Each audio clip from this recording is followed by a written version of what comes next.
Hindi, na-traffic tayo kanina. Puro tigil-tigil eh.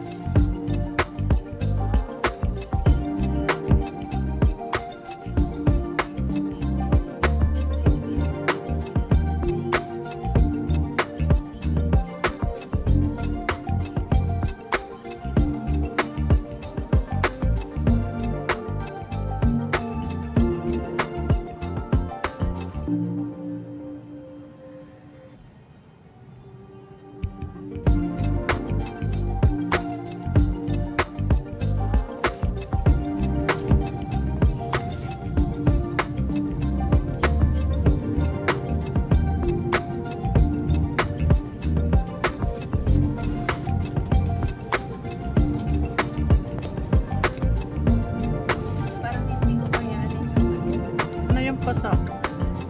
Nag-iisipan mo pa hanggang ngayon? Ano ba yung pagkuka? Hindi pa ba na magkano? Pag nalisa mo. Pag hindi mo kayanin, sanla mo puso. Oo, may isang lang na naman yung ginagawa ko. Sisi na. Nagtapusan na. Pag alam mo medyo hindi mo kaya ngayon pa. Kaya hindi ko. Sanla mo muna yung isa. Tapusin mo siya. Ay, anuhin mo siya. Oh, di at least 6 months na naman yung nakasanda mo. Kunti lang naman ang tubo nila po sa 1.5. Halimbawa, di ba, malapit na yung, hindi ka naghulog monthly no, na ano nga, inaambot na ng 6 na buwan. So, kailangan lukatin mo na siya. So, magsanla ka muna ng isa.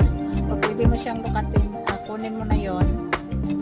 Sasamahan ka nila, isanla na muna nila yan. Kahit hindi mo muna kunin. Diretso na yung sasandaan. So, another 6 months na naman. Yun nga lang, magtutubo ka na. For example, di ba, ngayon kukunin mo yung singsing.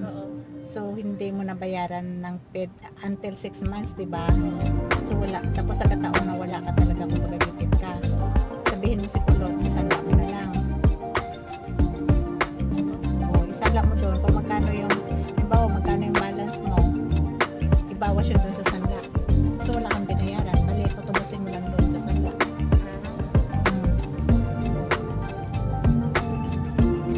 Kasi wala kang pera. Doon man, yun nga lang, may tubo na yun.